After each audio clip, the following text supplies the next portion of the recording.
Welcome to The Collective, where every conversation ignites a new perspective. Join us as we delve into the journeys of remarkable individuals, explore the art of growth, resilience, and the power of a shared mission as we strive to be better together. Hey everybody, welcome back to The Collective. We have another fantastic show for you planned out today. I am pumped for this one. We got the return of Jay, we got the return of Dan, the return of Gordo, and of course the return of Sean. He's coming in every day. I am so pumped about this one that you should be too. Make sure you're doing the things like the show, subscribe to the channel, hit the notification bell, do all the good stuff, get your emails whenever we go live, which is of course Fridays for The Collective, Wednesdays for The Gold Mine. If y'all have any thoughts, questions, comments, anything at all, put them up in the comment section. We can hit those throughout the show. And if you want to know more about what's going on within The Collective, make sure you are hooked up with the Reinforcement Loop, the weekly newsletter that goes out and talks about all the things we do, as well as some thoughts from Sean. And eventually, once I get my head in the game, we're going to have some new t-shirts, some new merch and stuff with Gordo helping out. So look forward to that one. Other than that, let's get into some intros and then we can get into the show. Jay, you want to give us a quick rundown, 10 to 15 seconds? Who are you, where you come from, all that good stuff? Yeah, so I'm from Missouri in the United States. Did law enforcement 12 years. I was in the United States Air Force for 17 years. Right now I work for a night vision company doing all of the government and law enforcement sales, and then also all of the training that goes along with night vision for those said units and stuff like that. So it's pretty fun. Get to stay in the job, but not doing the job now. So it's fun. I love it. I was watching some of your guys' video the other day of some shoots on the night range and stuff, and I miss those days with lasers and night vision. It was good times. Dan, how about yourself? I don't miss doing night shoots on the range in the middle of the night at all. I'm Dan, ex-Army medic, and I've since become a clinical psychologist, and I'm a performance coach. So I mostly work with candidates who are trying to pass special forces selections, police, military. Yeah, that's how I spend my time. Love it. Gordo, how about yourself? What's up, guys? Gordo here, All the Way Factory Incorporated. Got a clothing line and a creative agency on the make. Spent 15 years in the military, half as a light infantry airborne reconnaissance patrolman, and the other half as a special operator in JTAC. No big Thanks deal. for having me back on. I love it. No worries, brother. Sean, how's life in the mountains? Dude, I got to say that might have been your tightest intro ever. I mean, Gordo, that was so good. So before I kick off, I just want to say happy birthday to Jason and the gang, because July 4th, baby. There you go. Looking forward to the conversation. Not quite sure where it's going to go. The title is somewhat non-defined, and so there's lots of room to play. But before I kind of sum up here and see where this thing goes, I just got to say, man, what kind of night shoots were you attending? Was it like caviar night shoots? Because the ones that I attended were always raining, cold, and freaking miserable. So I don't know. Was that the luxury night shoots? Not that I can recall, but Jay, have you had some luxury night shoots? Yeah, we've had a couple. We do a lot of training night shoots, but we also do some open night shoots. There's some, there's different types of clientele. There's a lot of hunters, a lot of high-end folks that want, thermal, night vision, all that stuff. So we kind of provide all the ammo, all the guns. Basically, all they have to do is pick it up, put it on, and shoot. So I would say kind of luxury, but I've definitely been on the same ones that you guys are talking about: cold, wet, rainy, dark, loose stuff. But those are when you look back on it. This is part of the conversation, and it actually goes directly into what we're talking about, is that our perception can change of how these things went based on how we look back at them, right? Because you could easily look back at that and be like, oh, it was so horrible and life sucked. And what? Is Chancey Boy freezing up there? Are you locking up? You locked up at my end. Did you guys see him lock up? No? No. Look, I think it's just you. Sorry, bud. And there he goes, locked up again. We'll have to get him sorted out shortly. But so their perception of what happened will change based on your experiences through life. And so I remember those night shoots being crummy. And I remember them being cold and wet and sitting there for hours and hours and hours doing nothing, waiting for ammo or waiting for clearance or whatever. But when you stop and look back at them 20 years down the road, and you're like, you know what? I haven't got to do anything that cool in a long, long time. So there's a little bit of play in there, and how our perception can change over time. So let's start with that. What do you guys think? Jay, I'm going to come to you first. What do you got? Yeah, I was on top, so I knew that was coming. Yeah, so you're right. It's all about how you perceive, because you look back and you kind of, like you were talking about, everything seems hard when you're doing it, and you look back into, it's like I tell everybody, I'd go back to boot camp in a heartbeat. I hated it when I was there. But you look back on it and you think, man, that was easy. So then that kind of tells you that your perception of it at the time was that it was hard, but what were the external factors that you could kind of use to create a different environment for yourself while you're there, while you're doing it, and stuff like that. Kind of going into that whole thing, that's when I started thinking about this topic. Where I was looking at external factors as far as playing into the load side of being able to have clarity and vision, is reflecting on my my recovery journey, sobriety journey. And that's, I did all these hard things and I thought they were hard things, and then you go through something like that and you realize that it really truly was how I dealt with the external stimulus, and also internal, I guess, if you want to look at it that way. It's that has given me a whole new perspective on looking, as I look back on things and say, okay, I should have analyzed this way. I should have seen these things. I should have done something about this or that to make it different, make a different experience for myself. So I've got a lot more to go into, but I don't want to get too deep until we get everybody to kind of chime in on this. But that's kind of the lens that I was looking at this topic through was, that's the hardest thing I've ever gone through is and still going through that sobriety journey. So that's kind of helped reshape my lens for this whole thing. I love it. It was one of my thoughts too, is that, we don't know hard until we experience hard, and then you experience something that's harder and you're like, oh man, I didn't know what hard was. Gordo, you got some thoughts? Yeah. Can you hear me? Yeah. Okay, good. I used the hotkey. Jason, good job, man. Keep it up. Keep going. Yeah, I look back on things in equal amounts, because I definitely had some sick Gucci times on ranges under MVGs with beautiful sunny weather, or summer weather, I guess you could say. But I've also been on the range where the psychopath sergeant forgot to ask range control for permission to go live, and they checked in at 3:30 in the afternoon, and then because he's a psychopath, decided to PT us back to the unit and take it out on us. So yeah, the full breadth of experience, I think, is good. I don't know. I think selections you look back on and you're like, yeah, I could do that again. Even though it's the worst experience of your life, or the most testing experience, not really worst experience, but always when things are done, it's like, yeah, I could go again. And overall, for what we're talking about, vision under load, man, on a grand scale, that's life. I think of like pitchers, closing pitchers that have to close out a World Series game or something like that, right? So I truly think that vision under load is actually one of the most important things to have, and you can have great creativity come from it and success. Totally agreed. This is another part of it that I was thinking was the how just being under stress will change how you view the whatever you're doing in the moment as well. Is another great point. Dan, what are you thinking? Yeah, I mean, I think your hard changes over time, what you consider as hard. I remember what I thought as a teenager was hard, then became not very hard once I got to basic training.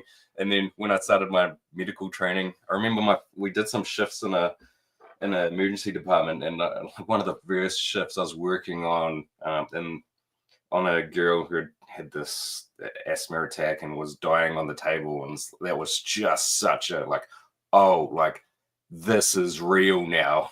And I reflect on that, it's really a coming of age. I was only 19 at the time, which is insane to think about it now.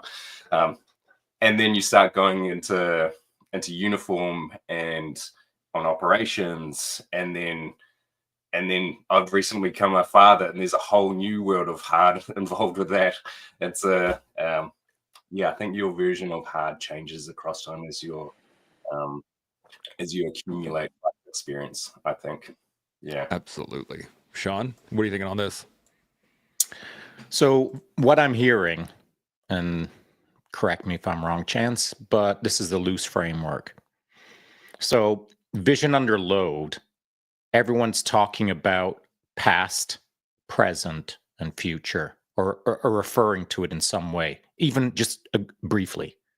But the bulk of it is all about the past, right? I mean, that's generally what everyone's doing right now. Somewhat. Contextualizing against the past. Give it like a 60-40 split. I'd give it more than that. But, Okay. We'll go with 60-40. And I think that that's important. I'm not raising that point to poo-poo it. I'm simply stating that vision or clarity under load is often a simple contextualization against what you were capable of in the past and what you think you'll be able to do now and in the future. And so rarely is clarity or vision under load done well in the present. Rarely. And if you can do it well in the present, it's entirely contingent upon how well you've processed the past. And so context is important for sure.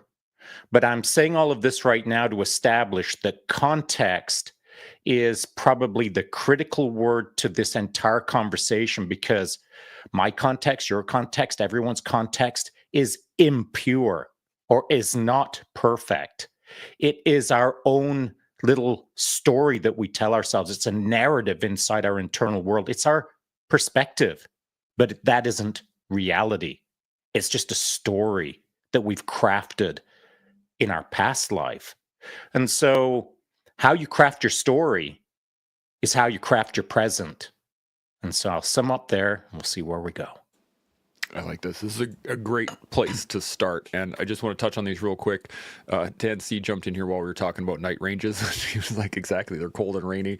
Or trying to explain to the boss why someone blew the light bar off a PC during your night shoot. Yeah, absolutely. So what really got me on this was the fact that Sean and I were talking just recently. We had a show on the state of the collective and, where we are right now. And originally, when we started, when it was the first year and we were just going balls to the wall doing a show a day, which, again, was ridiculous, but we managed to get through it, was the fact that in the moment, all I could think about was how challenging it was, how difficult it was, how all these things were coming together. I was under a large amount of stress. But over time, I've realized that all that stress was self-induced to begin with.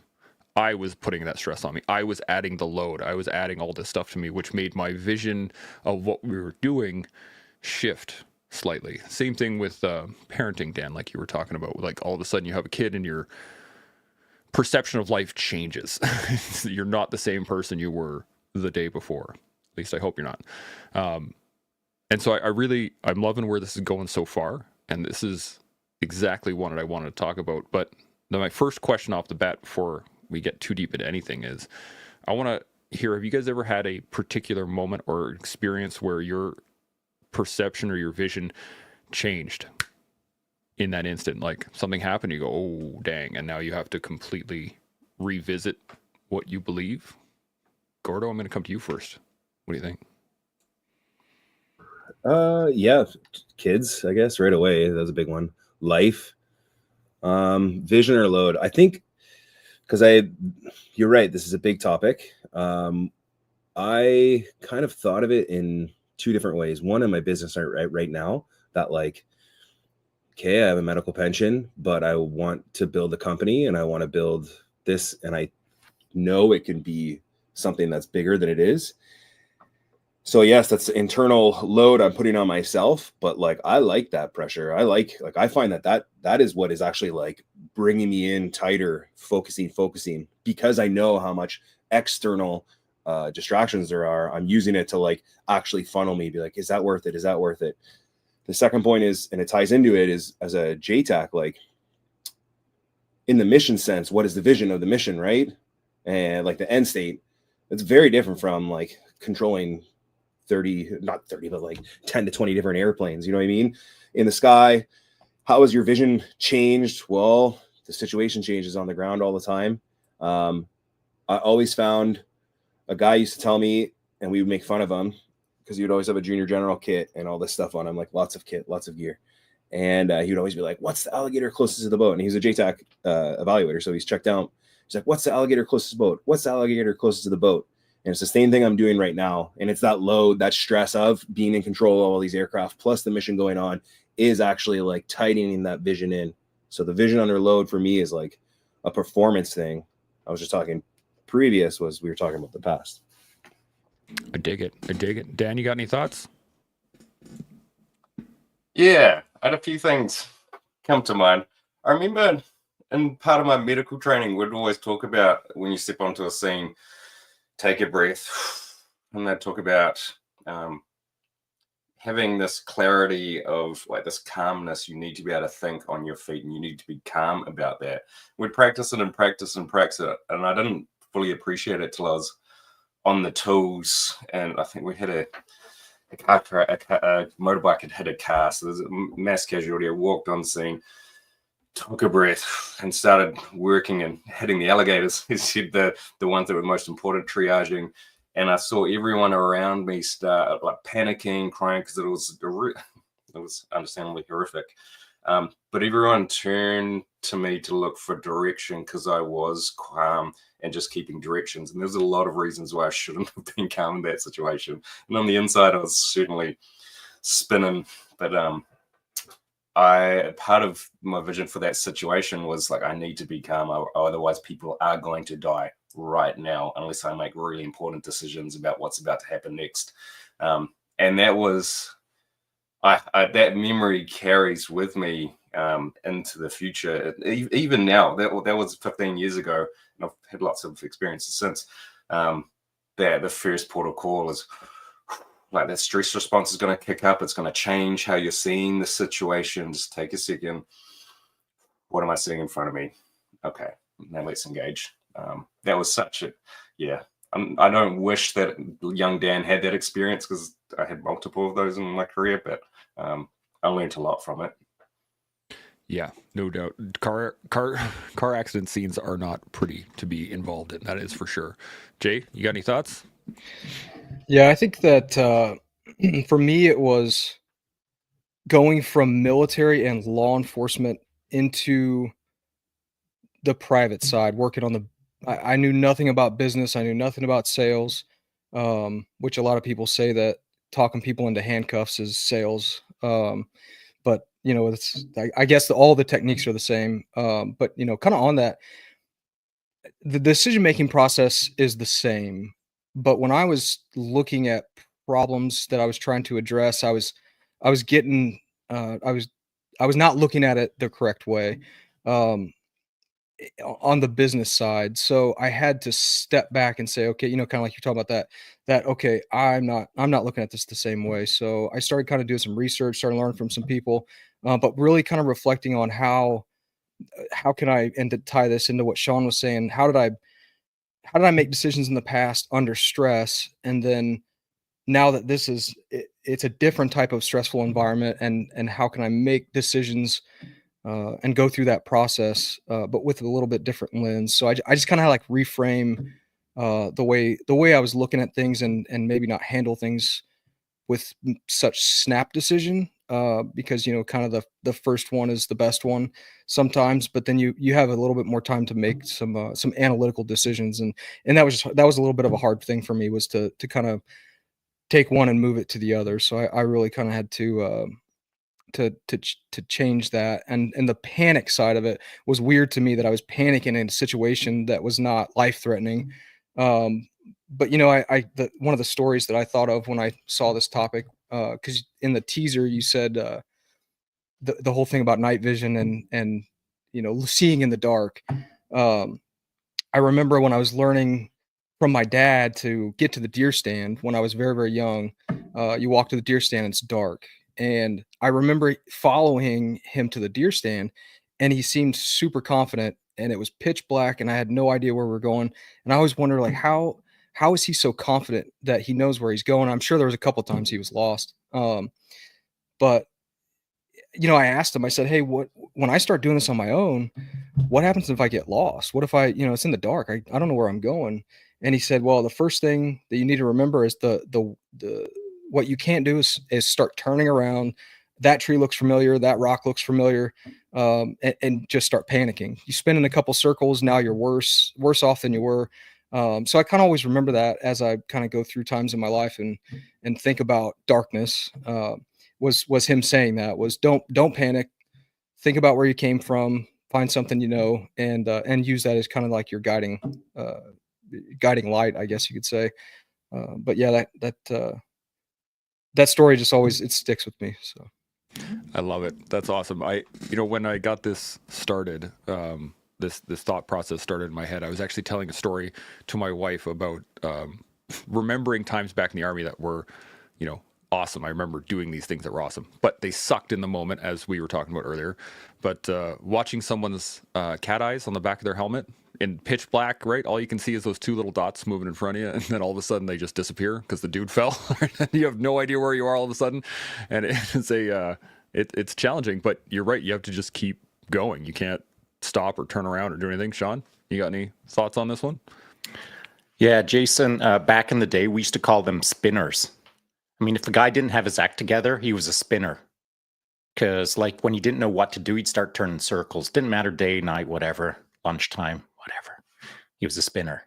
And, the thing about a spinner is that term was used not per se as derogatory, but it was used as a cautionary tale to almost indicate that they were not untrustworthy, but you had to keep an eye on them. A spinner. And so I think that's an important aspect. We could probably do an entire podcast on that, but I'm going to move away from it because, Chance, your question was what an instant moment where, you had vision or clarity under load. And for me, it was when I'm going to give two instances because they will give good context to each other. And then maybe we can build that out. The first one was when my first son, Evan, was given to me in my hands at the hospital. I was like, bam, hit by a bolt of lightning, changed my life. And so that instant change had me going from this path to that path, whatever that path was. But I knew in that split second, things had changed, and things had changed in a big way. And I didn't even know what it was going to look like. What it did end up looking like is I left international security consulting, which I'll loosely refer it to as, and then moved into looking for a business, and I ended up buying a coffee shop. So, it's one thing to have the feeling of, oh, things just changed, things just got real, and then not do anything about it. But I can tie those two things together, the feeling and the action of executing an instant change in my life of now I'm going to go buy a business. I'm going to go kick that ass in a way that is safer for my family. And so, it's one thing to feel it, but then it's an entire different thing to do something about it. But I'm going to use that instance in the hospital where, it wasn't like a big deal. Like there wasn't a bunch of panic in the room. The delivery was pretty safe. It's not like anyone was shooting anything. There was no one in the hallway, shouting murder, murder. So there was nothing really freaking me out in that moment.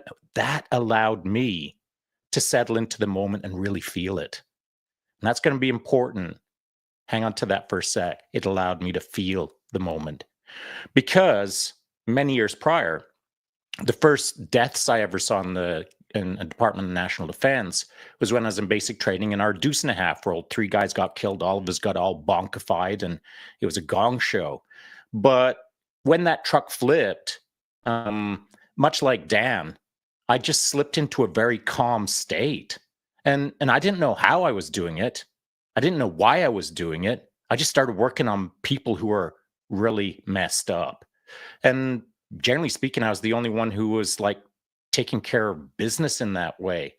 And we talked about it, Chance, in a podcast just a few weeks ago. And I mentioned in the newsletter that we'd been asked the question specifically by a listener or someone who was watching the podcast live. They'd said, what was our favorite rank? And what was our favorite ... And then asking the question on which do you prefer? Which one do you think is more important?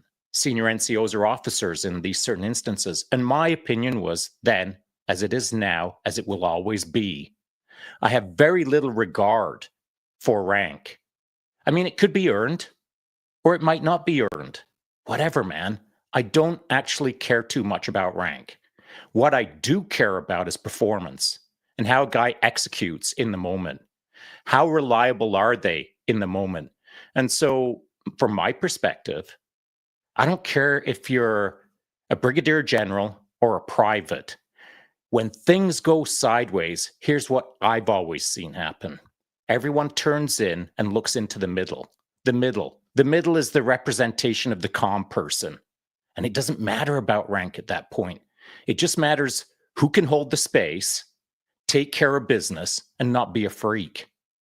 And rank has sometimes very little bearing on an individual, who they are at their core, what their genetic makeup is, what their life experiences have been, and then maybe the secret sauce that no one really understands. I certainly don't. It's the thing about a person that makes them uniquely capable of moving through these moments with a sense of ease and purpose and ability to execute. So, contextually, those two things in the hospital, I wasn't under pressure and I got to feel the moment.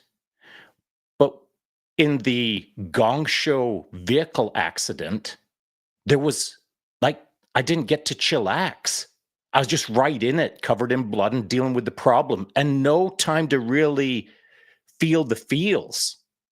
And so weeks later, years later, nearly a lifetime later, I've still probably yet to really connect with that moment on a deep level like I got to in the hospital under no pressure. So there you go. A couple of different cases that are contextually important as to sometimes you do feel things and sometimes you don't.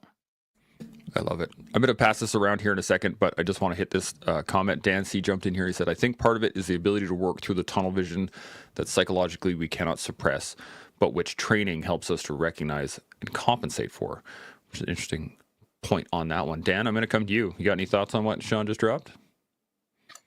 I do have quite a few thoughts. I guess we have these moments of life, presents us with these situations, and I think some people are ready to take action on those situations, and some people aren't. Some people are more prepared to be in that situation, some aren't. This was kind of the crux of my thesis in university.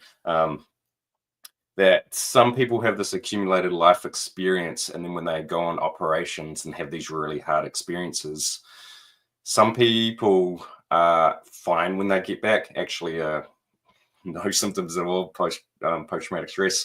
Some people grow in really meaningful ways, but it wasn't the situation per se that led to them becoming better because of those experiences, or worse because of that experience. Is more the person and how ready for that situation they were. A lot of the literature talks about stealing or hormesis, or this accumulated life experience until that point. And there's this great bodies of research around if you've had no adverse childhood experiences, you see this big uptick in PTSD rates, anxiety rates, depression rates, and then the rates drop down as the more adverse childhood experiences occur. on first blush, it's like, that doesn't make sense. But now I think about it through the frame set of, oh, you learn skills through adversity. And then eventually, if you have too many childhood experiences, then you go back in the other direction. You have a worse life because of that, and more vulnerable to stress, post-traumatic stress through these experiences. But yeah, I guess where I'm going with this is, I don't think, like, becoming a dad was a huge, important part of my development. And here's me, special forces coach, ex-veteran, all these letters after my name, literal psychologist, and that experience still changed my life, and for positively. There's still a lot of growing up to do in that moment, but I had the skills to move forward and learn how to look at the hard parts of myself and grow through that experience.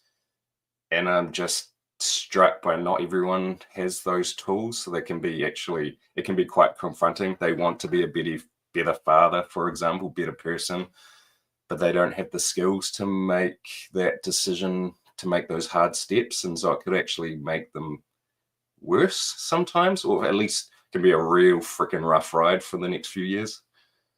Yeah. That's a good point. And I was just thinking about how at times when someone who has very little experience in managing stress or in dealing with their own issues, they're going to, that tunnel vision that Dan was talking about, was the next step in front of them looks like a mountain in and of itself. And then it becomes, so how you view that problem is going to be changed based on the sheer level of stress that you have, or how you integrate that stress within your life. That's a great point. Jay, you got any thoughts on any of this? There it is. Yeah, I do. Dan said it, and adversity is the word that I kind of wanted to hit on this part. Was it a lot of people think that adversity, it's gonna make you something, it's gonna change you, and it actually just reveals who you are. So that load, and then the vision we're looking for is, um, a lot of people. I think that, going back to the people that have never had those experiences, I think the other thing that makes them, that's kind of important to think about when we're looking at how, my vision with adversity and stuff like that, is, what are my values? What's my compass? What's my, what are my guiding principles? And for somebody that already knows those, then that process just becomes easier. Or than people who have maybe not had those experiences, because a lot of people have a preference for something, or they think they've got this is my set of values. And I just did a thing on this the other day, was they don't know the difference. And a lot of people think that their preferences are their values, and that's not the case. So, with the whole adversity revealing who you are, I think that, as you go through future experiences, if I already know what I have to measure against when I'm making a decision, or when I'm going through a situation, we're always looking for that guy that's still and calm, like that story about my dad. Hey, how is he so calm and confident? It's the measuring stick is already there. He's just using that to kind of go through that process. So, that the adversity revealing you, I think, is an important thing. And also having that value set, and already knowing, going through a process. Maybe I don't have the experience, but I've gone through a process to say, okay, this is something I stand for, and this is the way I feel, and these are my values. And that really gives you a lens to kind of help you through stuff like this. It reminds me of there's an old saying, you don't rise to the occasion, you fall to the level of your experience. And sometimes that fall can be way farther than most people think it is. And then that will affect how they view the situation. I think that's a beautiful point. Gordo, you got thoughts on this? He's playing with the mute button. You good? You're still muted.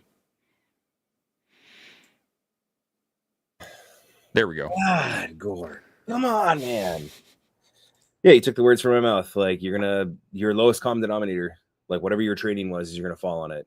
And that is like what Dan said, truthfully, is life experience, right? Like and goes into Jason, like your values, how you were brought up, how are you going to perceive the problem, that when the pressure's on, how are you going to react? I think the beauty of a special forces selection is that it's just everyone's broken down to see what you're going to be like in the worst situations. There's performance isn't even like a thing at that point because you're going to be broken down. So the measurement of the person is going to be to see, okay, how is this person going to react? And that's the real test. So I found there was the value part kind of messed me up because what my vision of the world was under pressure, right? I do a lot of advocacy for psychedelics and getting guys help with alternative therapies. And I reached out to someone and prominent person, and they got money and all sorts of stuff. And I didn't ask for money. I asked for like hot tips on how to engage wealthy people for money to raise money. You know what I mean? And hopefully he's like picks up the hint and says, oh, here's some money. Right. And instead he wrote an email back within 30 seconds saying, hey, I'm not educated enough on this, so I can't help you. And that was like, for me, like a paradigm shift of what my vision was under pressure at that point changed, because I'm like, oh, this guy's going to help me. He didn't help me at all. He told me to go pound salt, right? So, or pound sand. That, and my lowest common denominator is like, hey, look for work, right? Like never stop. What is, okay, that door closed, time to check this one. That door closed, time to go to the next one. So really the value part that Jason was brought up, really, it shook me having that conversation with that person. But in retrospect of what my lowest common training is you're not going to stop. Like, if anything, that put a lot of fire on it to just be like, all right, dude, you'll be back. I love it. I love it. Sean, what do you got? I see something burning in the back of your brain. Yeah, I wrote something down, which I'll get to in a sec, but I just want to hit what Gordo just said. And that is, look, doors do close for sure, but eventually doors do open. And for goodness sakes, we're a door now. I mean, we're now aligned with Gordo as of recently, where we've assigned Gordo as the man for the collective in respect to any merch that we put out. And like that decision didn't happen like just yesterday morning. And it wasn't just a casual thought over a coffee for 3 minutes. Like, that's been burning on the back burner in my mind and Chance's mind for some time. We have let that thing stew for a while until we identified who we want to align with. And it's not because frickin' Gordo's a massive manufacturing company, even though he's added factory to his call sign. I do like that. It's not because of that. Like, I like the fact that it's, grassroots, legit, a caring human who's in it for the right reason. And I know Gordo's in it for the right reason because he just indicated now that he's in it for the right reason. And I've seen it too many times in the past now. And so I like to align with people who have a track record of doing the right thing on the regular. And there's always going to be people who ebb and flow in that sort of trajectory where they'll do something really big for humanity, then they'll disappear for quite a while, and they'll come back when their reputation is ebbing, and they'll bam, a little spike. Look at me, I'm kicking ass again, and then they'll disappear for a while until they feel like they need to almost flare out to show that they're in the game. But they're not in the game if they're not consistently in the game. They're just spiking the game. And I don't care for that. And so that's why we don't align with people like that. We align with people who are consistent in their messaging, in their vibe, in their coolness. And so that's why Gordo's now the man. And so thanks, Gordo. And I'll get back to something that Jason said that prompted me to think about his ideas there. And I agree with his ideas, of course, but I'm throwing this out for anyone who's listening right now or later. As Jason said, adversity shows you who you are. And I think we all agree with that. But that sentence is only half of a sentence, because I do believe the sentence should read as such. Adversity shows you who you are, but it also shows you who you aren't. And that's the sentence that never gets said in anyone's mind. It's like, that's who I am. But the follow-on, the logical chain is, and that's who I aren't. And it's the aren't part that people don't focus on. They focus on who am I in that moment. What you are is probably a whole bunch of something that you're not, that you could have been, that you should be, that you should want to be. And so adversity shows you who you are for sure. But what if it's showing you only like 10% of your capacity? What if it's only showing you 10% of your humanness? Where's the other 90%? It is invisible unless you complete that sentence, which is, and it shows you who you aren't. Ooh, I like that. I like that a lot. You never really know yourself until you can look at both sides of who you are and who you aren't. And actually, this is something that with the collective when we got started, Sean, was I thought I was in the game prior to the show. I thought I was this, that, and the other thing up until you get shown that you're not, or you're just dabbling, or you're down the line. And I think this is such a key point. I was actually I was talking to my wife about this topic last night on a walk, and she brought up a really great thought, is that, you know, we all carry weights around with us on a regular basis, but we don't usually see that weight until we put it down. Until we then you can look at it from the external side and go, wait a second, why was I even carrying that? That is just, it's silly.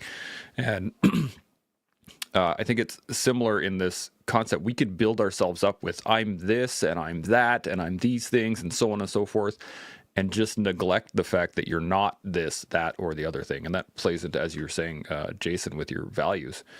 A lot of people will say that they hold these particular values, but when they are challenged, they don't actually hold those values. They just think that they're good, that they should probably do them, or they apply it as that's what other people should do rather than what I do, that kind of thing. So I'm loving where this is going. I'm going to go back around the table. Dan, I'm coming back to you. What do you got? You got something, I can see it.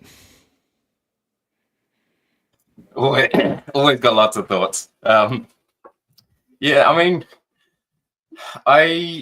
one of the things that I struggled with early in therapy when people would turn to me for advice, which was kind of sometimes confronting when this, like 70-year-old Vietnam veteran turns to you, what do you think I should do here, Dan? And here's a 30-year-old Dan going, I don't know. I used to really struggle with that question quite a bit until I started to have a harder look at what's important to you in this situation, which started to reveal to me what their values are. And then I'd go off, do some extra training, get all these clinical psychology skills. And then I'd come back to, okay, what you're saying is one thing, but have you looked at how the rest of you're living the rest of your life? How are you spending your money? Say your family is important to you, but you're working 80 hours a week. Like, is this really a value to you? Or how do you structure your day? Just some of the patterns will either reveal whether you're enacting those values in place, and either those are your values and that's an uncomfortable experience, or you're not living up to those values. But I found that a good framework for discussion, and also a great sidestep for me as a psychologist and not answer confronting questions. Like, what do you think is important to you in this situation? And then it opens up this conversation around values, and then how does that come back into this situation?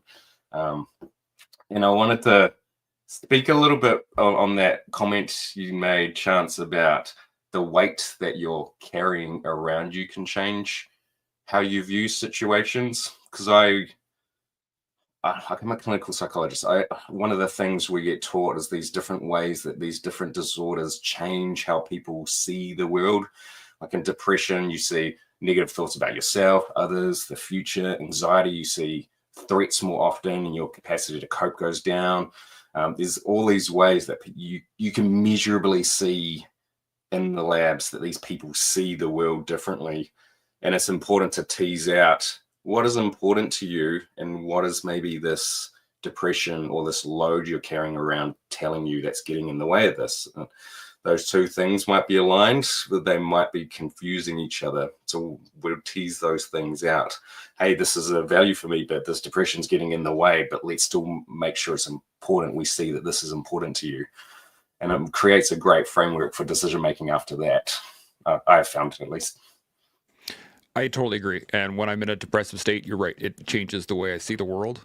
And I have to fall back on some training that my psych and I worked through of just like what's important right now. To Gordo's point earlier, when you were saying what's the closest alligator, that is something that you have to run that sequence. You got to do triage. You got to say, well, what if I'm focused so much on all of these threats that I'm seeing in the world, what is actually important right now? And so it's a beautiful point. Gordo, you got anything to add?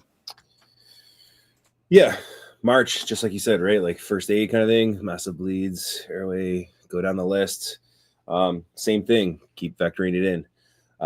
To Sean's point about the art part, I think there's so much value in going into the world saying that there's things I know, there's things I don't know, and there's things that I don't know that I don't even know. Oh, I know, Inception. But for real, like, it sounds stupid. That's why I go by Gordo and all this stuff, because it's very, it's actually strategy, right? It takes people, gets their defenses down when I'm interacting with like scientists and all this stuff. I'm just Gordo, but that's the play, right? And I just go into it saying, look, man, I know that I don't know anything about this. That's why I'm here. And the value that I get back from people from just being honest that I don't know those things, it works so well. It works so well. And it's true. I'm a tiny dot on a floating rock doing 8 million miles an hour through space, right? Like, who are you? You're everything, guys. But really, you're just a little speck. I don't know about you guys, but I'm freaking amazing. Just, I just wanted to make that clear. Jay, you got any thoughts on any of this?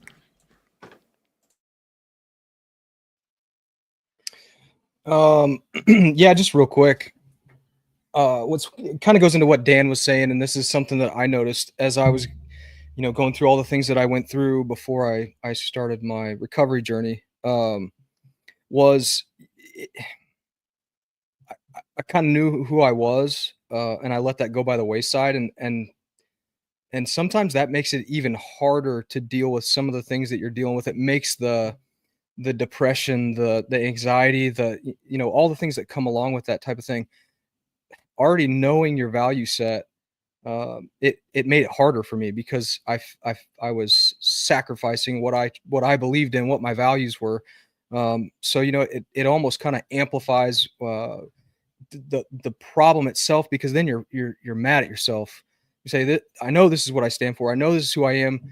I now also know who I don't want to be, who I'm not. Like Sean said, and so then you have to kind of start figuring out, okay, how do I work through that now that I know I've sacrificed these things, I've gone against what I believe in. um you know so for people that don't have that, I feel like it's easy to get stuck in that loop of, well, you just don't understand me, you don't know who I am, you don't know what I've done, you don't know where I've been, what I've seen, all those things. And I even got to the point where I was playing that game to justify some of my actions, was that nobody understands me. But really inside, I didn't understand myself, which was weird because I knew what I stood for, but I wasn't in the right frame of mind to even help myself. So, I think that even kind of perpetuates the problem when you do know who you are, when you're going through stuff like that.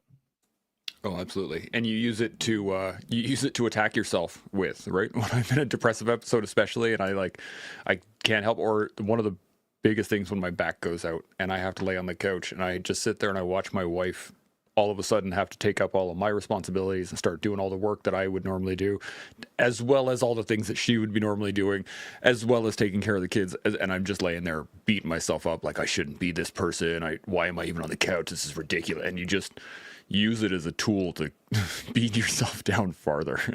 It's a very negative thing, but with time and training and like practice, you can get to a place where you go, you know what, it's not actually the reality. And laying on this couch right now is helping because I'm going to recover faster, which means then I can get back to helping sooner. So there is a light at the end of the tunnel with that, but it's a bit of a challenge. Sean, you got any thoughts?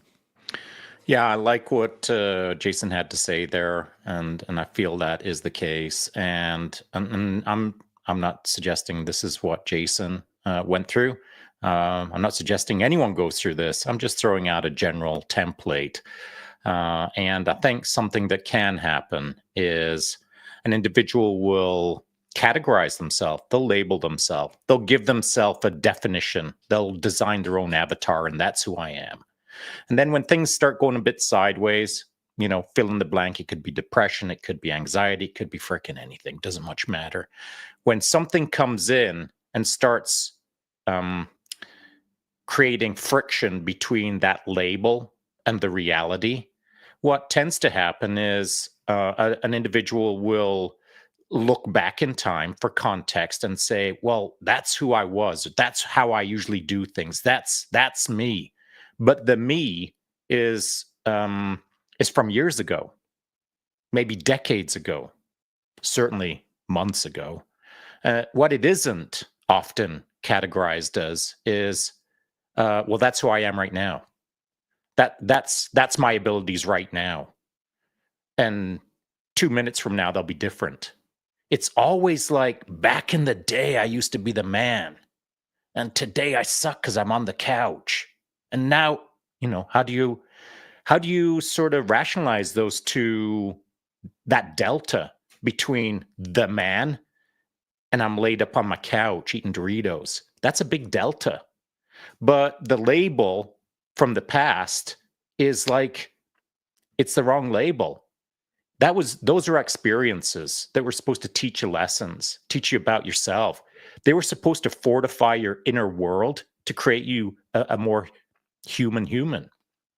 But we don't focus on the lessons from the past. We just identify, whether the night shoot was rainy or not. And we often forget about the rain. We just call it, those were good times. Because we remember the good times. We don't often remember how frickin' miserable our waxy white fingers were in that moment. It was all about kicking that ass and having a great time. And with a thin veneer of, sometimes there was some crappy stuff. So the label is often defined as, I was the man kicking that ass, and now I'm not. But if you just go back to yesterday, there's very little difference between you of yesterday and you of today. And I think that's a more important consideration. The tiny little day-to-day patterns of, okay, tomorrow I'll do it better. And if you do it better, that is the pattern of incremental, step-by-step modifications in your life that improve in a slow and calculated way that you can rely on, so that weeks or months later, you're writing your own label in real time, rather than relying on a label from 20 years ago. So, Chance, on this point, when we were in the green room on Wednesday, I was kind of chipping away at you, poking you a little bit, because you were freaking yawning in the podcast. And I was like, bro, what is even going on right now? Like, no one was saying anything boring. You were struggling with sleep, and for a variety of reasons. And correct me if I'm wrong, I just said, hey, man, just freaking decompress. Like, take a week off. Don't hit the mats. Don't do this. Don't do that. Just freaking chillax. Get your nervous system back in alignment to some degree. And some people will take that advice and some won't, because that advice, it flies in their face of, you aren't capable of keeping that pace. You need to take time off because you're weak. It's all labeling. As a coach, I would say, and Dan, you could easily support this, I believe, that as a coach, when someone's struggling, it's time to decompress, man. It's time to deconflict. It's time to put your feet up and chillax and get it together for next week. But it's hard for people to do that when they're contextualizing themselves against a label from 20 years ago where it said Captain America or Captain Canada or Captain whatever. And it's a false construct for sure. Yeah, and to that point, actually, the reason the poster was a bit late this morning was my wife let me sleep in. She woke me up at 11. Like I racked hard last night, so it felt pretty good. But Dan, you got any thoughts on what Sean just dropped? Yeah, you're right on I agree with the coaching principle there. If someone's getting crushed by life, generally behind the scenes, I'm not going, okay. I had a few expletives come up in my head just then, but let's crush this guy. Like it's a sign like, okay, need to step back a little bit. What's going on, buddy? Oh, like you just had a child. Let's talk about that. Relationship difficulties, or coach got the volume calculations wrong and now you're dying inside. Whatever that looks like. And it's I think a lot of my early clients get shocked at the early programs that I write, like special forces coach, like I'm supposed to be doing these really hard things. And one of the things I talk them through is, yeah, I need you to be a super badass in like a year from now, but I need to build you up to that across time. Because if I hand you that program now, it's going to break you. So we go through these waves of up and down, up and down, up and down across time until eventually they're doing it. And I give them sometimes quite hard evolutions, like little, I call them mini selections, where they're things that are similar to the specific selection pipeline they're going into. But it's always, I know from the volume calculations, the things I've given them before, that they can do that thing and they'll grow positively in confidence. And then I give them more across time. But when they start off and they have a look at the program, like, Dan, I'm doing pack marching with like 20% of my body weight. That's a day bag. What are you talking about? There's going to be like 40, 50, 60 kilos on selection. Like, hold on a sec. We just got to get there step by step, slowly across time, and with waves up and down with the rests until we get to that person. But you're not that guy at the moment, man. Just to make that clear. Yeah, this program would break you. And I had a second thought about the labels thing you talked about, Sean. The labels we carry around, sometimes reflective of ourselves, sometimes not. But I remember back to this treatment manual for PTSD, and they had all these people talk through, like, how do you view yourself?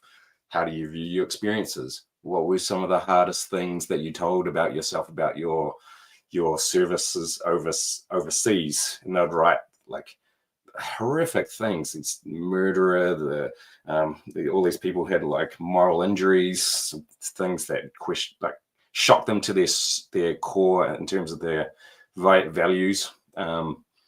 That they started to have a hard look at, like, what's the effect of you telling yourself the story over and over and over again in this new life that you have. And they got them to write down these stories on these pieces of paper and carry it around for a few days. And they did all this practice around calming and unhooking from that story and noticing when that story was showing up in situations.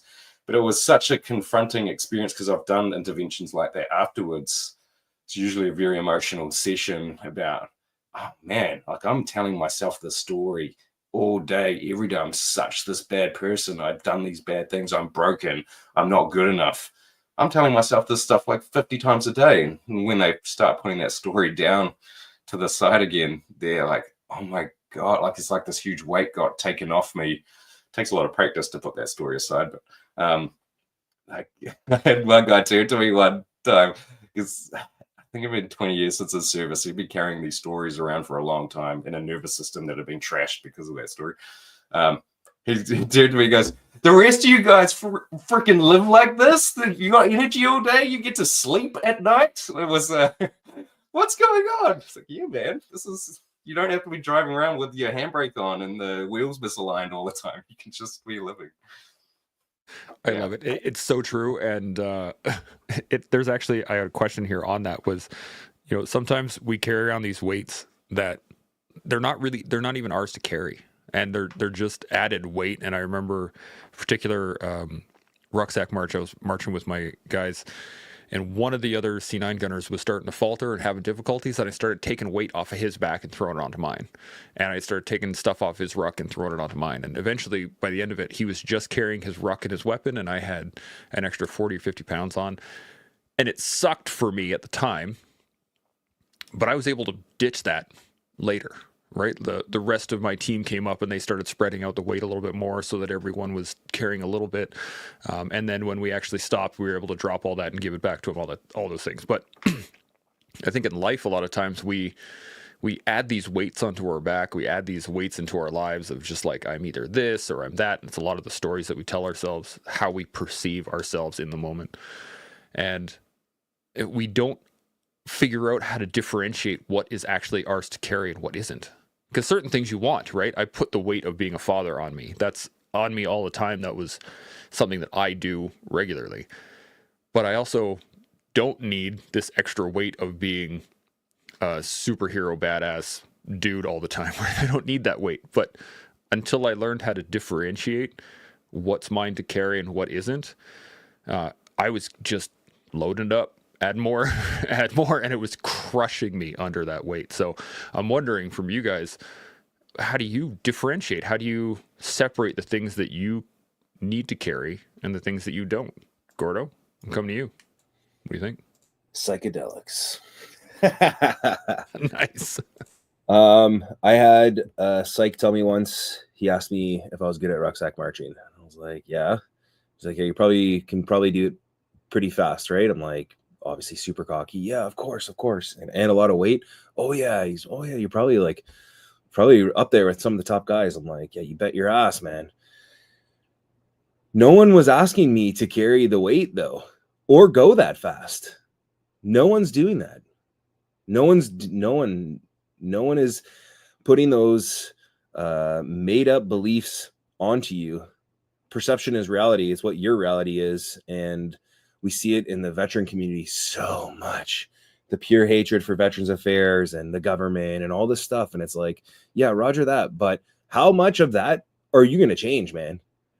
For real. And what that means is that guy's rent, that institution, not even a person. You can't even put a label on that. You can't even say it's Jerry down the road, that guy, right? No, it's an institution. And you think that this institution that's renting for free in your brain all day long cares? Or what if it is a human being? What if it is Jerry down the street that pisses me off and, oh, I hate that guy so much? Do you think that guy's even thinking of you? And that's what you're doing, is you're spending your time on that. And then you're going on social media and looking at the labels, and you're looking at what the standard is of healing or how you should be in society, and everyone neurodivergent this, and everybody's got something wrong with them. It's like, damn, dude, live your life.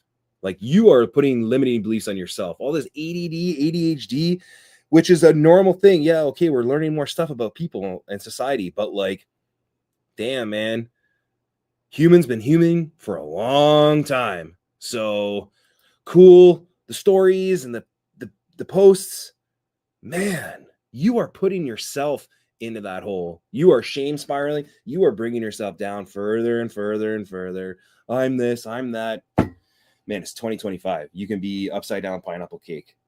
You should be taking that and using it as an advantage in your position of life, of saying, I don't have a label anymore, bigot, and you shouldn't be labeling me either. So it's especially bad in the veteran community for the shame spiraling. That's the thing that we call it with my buddies. And there should be a healthy nod to that. Like, there is like a chemical imbalance that's happening in your brain, like neurophysiologically, right? Like, if you're depressed or you have other hiccups that are happening cognitively, your brain is now producing different chemicals to put you into that state as well. So just keep that in mind, that, hey, sometimes the psychedelics, the Western treatment, SSRIs are a necessity just to get you over that hump. So like, don't get yourself caught up in the shame spiral and think this is just me. Sometimes there's an actual chemical imbalance that's happening in your brain. 100%. And the shoulds are always the ones that kill us. I think, oh, I should be doing this, or I should be doing that, or I should like, no, the VA should be doing, no, it doesn't matter. What's happening right now? Jay, you got any thoughts? Yeah, the labels thing and what Gordo just said about the institutional stuff. Man, I saw that a lot in the law enforcement community. When I was new, they do a really good job of trying to tell you this is who you should be. This is what a good officer looks like. This is how you treat people. This is how you talk to people. And I really had a problem with that throughout my entire career. It was hard for me to try to figure out where I fit in, because I was looking at things differently as far as, well, that's not who I am. So why do I have to be that way? But there are a lot of things that you develop and things you start to believe about yourself and the world, as you interact with a lot of the people that you deal with day to day. So that there's a lot of, and you guys see it on social media and all that different stuff about thin blue line and all these things that this is what this stands for. This is who I am. This is who I stand for. And it's hard to figure out what do I want to carry and what do I not want to carry, to kind of loop this into the question that you asked. And like I said, it did change the way I saw the world. But now being out of law enforcement, going on to almost 3 years now, I find myself looking back and trying to think of, like, man, who was that guy? And why did I believe that? Why did I think that? Not that there was anything too super crazy that I thought or believed, but I see things differently now. And I've had the opportunity to step outside of that and say, man, that's not who I was. And why did I behave that way? Why did I think that? And that creates a lot of internal conflict as far as kind of dealing with some of the stuff I did later on. It's those institutional labels are kind of hard, because military is the same way. They want you to be a certain thing. They want you to believe you're a certain thing. But maybe it's okay if we just look at it and say, well, that's not who I am. I can be the best that I can be, and I can do the job. I can be safe and do all those things, but that's not who I am. So just being able to look internally and not identify with those labels. I have a huge thing that I talk about with training, and you see it all over, is this is the way to do this, and this is the best way to do this. And I hate labels. I'm the guy that if somebody comes out and says, this is the way, or this is the best way, or this is who you should be, then I immediately start to, how can I counter that? Why am I not that way? And how can I prove that you're wrong, that that's how you have to be? So kind of, I don't know, going into just that whole labels thing really got me, because it's big in the law enforcement community. And it was something that I had to shake, and then now look back and kind of laugh at myself for subscribing to some of those labels. But it created a lot of internal conflict. It's really big in the veteran community too, right? It's the it's that constant, well, I'm this, or I have this, or I'm affected by this, and it's really easy to fall into that, just the label game of, well, now I'm a broken veteran, or I got PTSD, or I got it's pretty much garbage. Although I say it's garbage now. I fell into it very early on for a number of years, so I'm not trying to say like I'm not affected by it, because 100% I was in it. But now I've been able to come to realize and come to terms with it. So it does pass. Sean, you got any thoughts? Yeah, you were the garbage collector for a while. 100%. So, I appreciate what you just said, Jason, because it's also how I feel about this subject in respect to labels, and it is a trap. And it's a trap that I think everyone falls into, myself included. And the only time you realize that you fell into the trap is when you step out of it and look back at the trap and think, oh my goodness, how did I get trapped by that? That shouldn't be a one and done. It shouldn't be just, I've got the keys to the universe now. I've got it all figured out. Chances are it's going to happen a dozen times at least, or more. And so I think that every time you recognize that, you're applying a label or you're falling into the trap again, it's a lesser trap each time, probably. But every time you recognize it, we all have to call ourselves out internally, like, oh, I can't believe I just did that. It's time to bounce from this gong show and get on with doing it right. The labeling aspect will hold a person in solitary confinement for their entire life. you might as well just like book a plane to Alcatraz and throw the keys and hang out there forever. Because the life that you'll craft in solitary confinement is a life that will encourage you to stay there. It's a safe, understood, controlled environment where you can touch the walls, you recognize the pattern of 3 meals a day, and lights out. It's a simple life that you get to exist in and feel like a victim. But the victimhood in the veteran community and the law enforcement community, in a lot of communities, the victimhood, particularly the labels of victimhood, all kinds of labels in victimhood, is what keeps people in their solitary confinement cell. And so, you know, I'm out here certainly rattling the freaking keys against the bars as I'm walking down the hallway to like irritate people, to wake them up out of their slumber in the solitary confinement, to like, if I can't cajole them or if I can't encourage them, then I'm going to freaking chirp at them. I'm going to poke them. I'm going to annoy them that they got to drop the label. They got to worry about today, not yesterday. And tomorrow will take care of itself.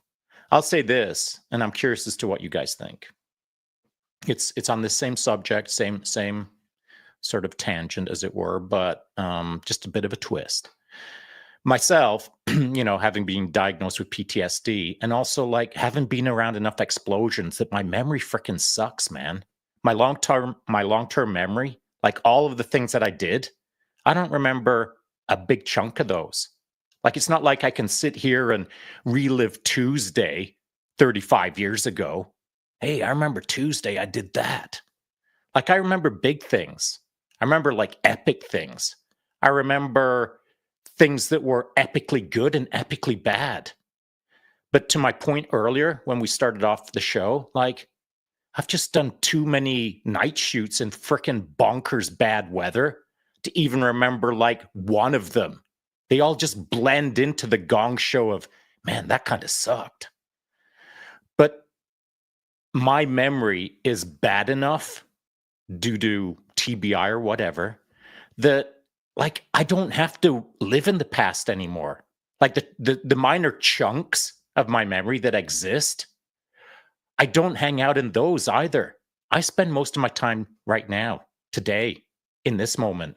And I find it quite liberating. There was a while there where I was starting to get a bit concerned about my memory, like, oh my God, I can't remember like ... But then I swear, this is what happened. One day, I just thought, like, who cares? Literally, why should I care? I can't control the past. If I'm just like trying to pull the past into my present so that I can whatever, think about it again, I'm robbing present time from myself. Like, I think it's okay to go back in the past a bit, touch it, get context, see what's up. But I swear, if I've got to make a decision right now on spending 100% of my life in the present moment right now as I'm speaking and existing only in the present versus spending 50% of my time in the past and 50% of my time in the present, that is a total no-brainer for me. I am always going to try to live in the present because the past kind of sucks, man. Like there's stuff back there that like it isn't helping me. And so why would I dwell on it? And if I get to choose on a memory basis of, am I living in the present or am I living in the past? Again, that binary choice should be a no-brainer for everyone. So my throw out to you guys is this. Like, we've all probably suffered a little bit of either due to age or due to enough explosions or due to enough whatever trauma that there's gaps in your memory. Do you concern yourself about that? Are you bummed that you can't go back and live that rainy night shoot yet again? Or have you kind of moved beyond it? That is a dang good question. Let's it's actually interesting. I'm going to pass this off to the boys here in a second, but Jay and I were chatting yesterday. I was looking for videos and pictures so I could draft up the trailer, and Jay was like, "Oh, I just never really taken many photos," and I was like, "Yeah, I took a bunch, but I know people that took way more." But being able to have those photos now to look back on those moments to go, "Oh man, that was a good time," and then put it down, right? Rather than stew in it. I do know some people that do that. Jay, you got any thoughts? Yeah, so I really like this because this is one of the hardest things that I had to kind of figure out as I started going through treatment and therapy, was the the a lot of it was dwelling on the past, and I think that the gaps are there. I think that those 100% exist. So then what do you do when you have those gaps and you also have anxiety and depression and all those things is you you fill in the gaps. And a lot of times those the memories that I thought I had maybe not were not nearly as bad as I've now created in my mind. So that's the game that you start playing with yourself is man, that was terrible. And okay, well, was it or what wasn't it that bad? But if they have that gap, then you're trying to craft it. You want to fill in the blanks. So one of the biggest things that I never thought I would find myself doing, but I learned very quickly was that I started journaling a lot. And that helps me focus on I write down things that I'm worried about from the past. I write down things that I'm worried about in the future. And then that allows me to then say, okay, now the only thing I have to focus on is what's right now in the present. Like Sean was saying, is I had to create a system, and for me, it was journaling because I can't. If I just let it spin in my head, I go one way, I go the other, and then now I'm kind of putting myself into one of those cycles of anxiety and all those things. So, and I wrote this down about having a system earlier when we were talking about the quiet moments and kind of like that reset that somebody mentioned earlier. You think that for me meditating or sitting with your own with yourself, it doesn't work for me. So I had to find something that did work and create a system. So sometimes you can say, well, I think you need to stop and take a reset. um, well, if you haven't been coached on how to do that, then it could create more problems for you, because it did for me, and I had to figure out what worked, and just writing it down, simply just getting it out of my head, made the most sense, and it was the easiest, and then I found it's out there, and I can think about it later, but now it's on a list, and then I can do it in order. Let's prioritize and figure out, do I need to worry about that? Do I need to carry that weight? Or do I need to just write it off and finish the thought? Maybe write a few more things about it. Why do I feel that way? What's causing it? And then let it go. It's now it's out there, and it's not up here anymore, and it's not just spinning in a circle. I love it. I love it. Dan, you got any thoughts? Yeah, I chuckled at the photos comment because there's like 4 photos of my entire military career. Like my wife joked with me, she met me afterwards. Like, did you actually go to the army? Yeah, I did, but I had to go and ask them for some people for some photos for some stuff later on. But I do think, yeah, being sometimes blind to those memories can be quite helpful. I agree, Sean. I was remembering. I was one of my supervisors, my psychology supervisors, was talking me through what I was seeing on this assessment I was doing. I was doing this intellectual disability assessment on this young girl. So I said, like, she seems so happy. And she talked me through, yeah, there's like a tipping point. There's this IQ goes down into these really impaired levels that they get more and more aware that they're not functioning. And then there's a tipping point where they're not aware and they're actually really happy. They don't care that they're not even aware that they're not impaired. And you see something similar in Alzheimer's. Beyond a certain point, they're not as aware and they're happy. And I like that as a model, I guess, that sometimes what you're bringing into your attention can be helpful or unhelpful if you're not processing it correctly. And I was just thinking about it as you're talking, Jay. There's a thing you do in generalized anxiety disorder, so where people think about worry about things. One of the things you start to do with them is you allocate what's called a worry time in their day. You say, this is your time to worry about it. And there's some things you can do in that time, how you guide that. But basically, here's your time to worry. You think about the things that are worrying you. Now, the rest of the day, we're going to practice not worrying, which is kind of a confronting person who's a seasoned professional at worrying. But you give them strategies for that. You just put them like, hey, write it down. And then you've got it in worry time. You will literally book time in their calendar to do this, to do some processing. Sometimes we'll do some trauma processing in that time, whether I tell them or not. But it's noticing that I'm just in my head all the time, like worrying about this stuff. And it's 90% of it. It's often if you put someone through this, they'll tell you like, I was worrying about this stuff. And in the moment, it seems so important, but afterwards, I don't even need to think about this at all. And then they keep repeatedly having that experience until they just notice these worrying thoughts come up and go, oh, I don't need to worry about that. It's a practice skill.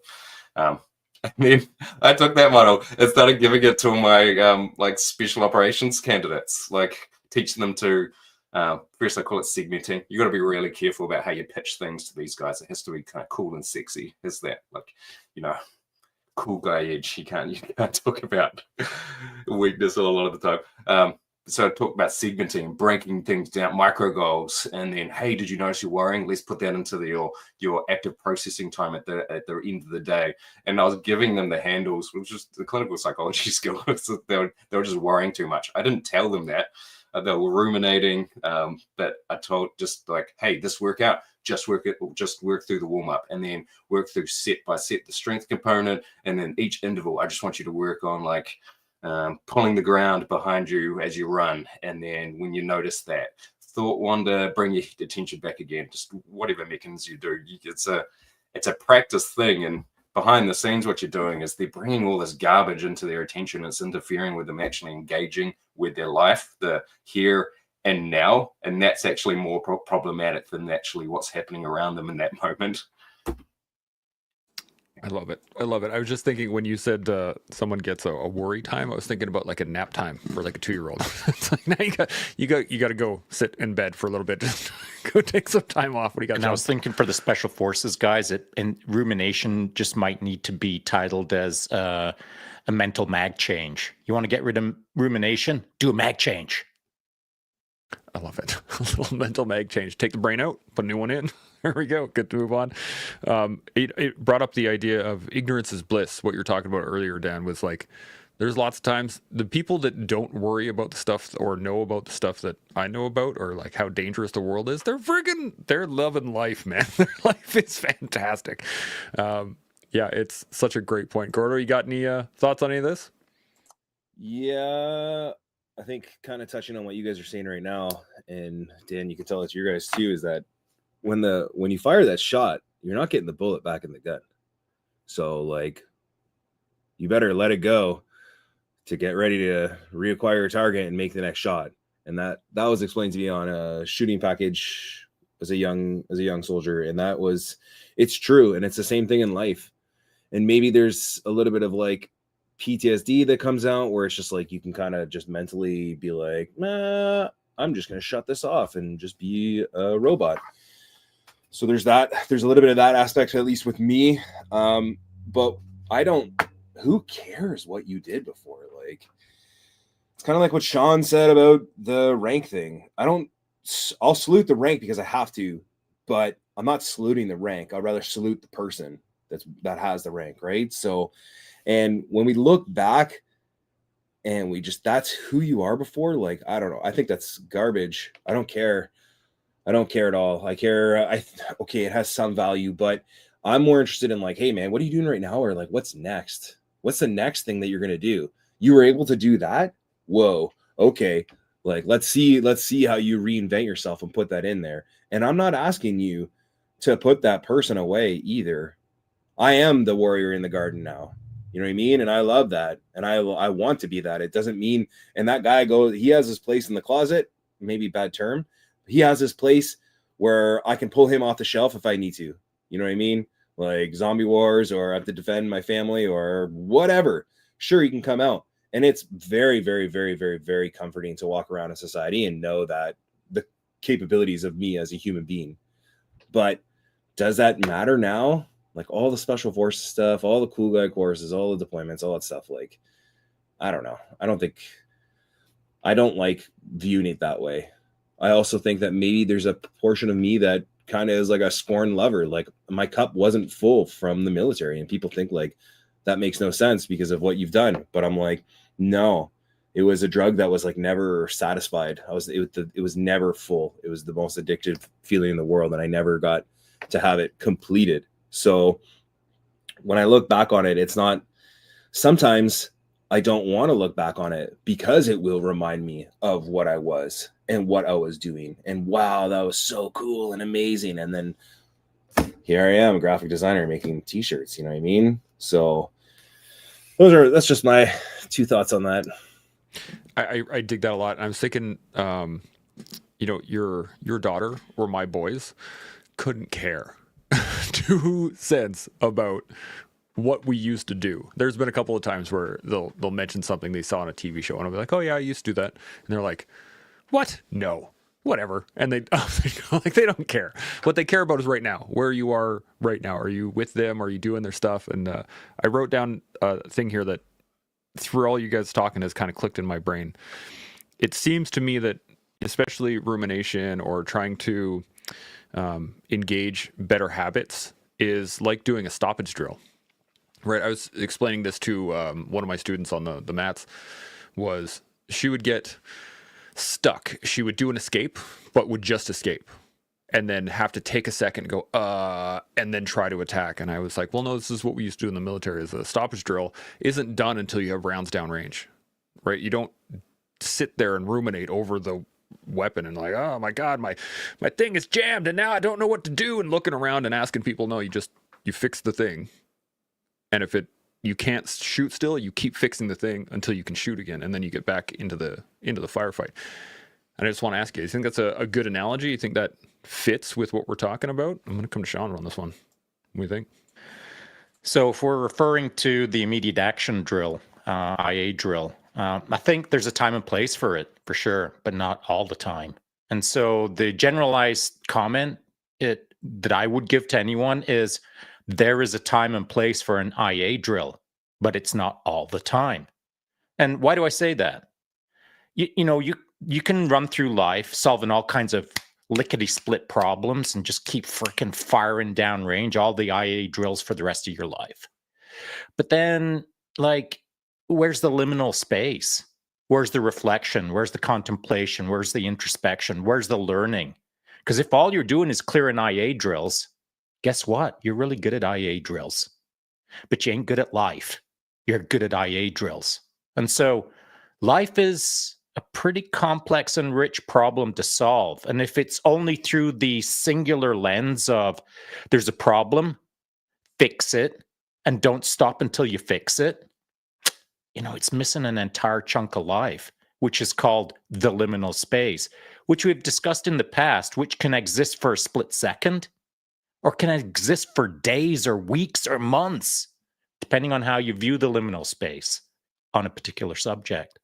And so it's good advice, generally speaking, but it isn't great advice for every single person in every single instance. I love it. Dan, I see you nodding. What do you got? Yeah, I love that stoppage drills. I'm actually going to steal that and repurpose that for some of my coaching.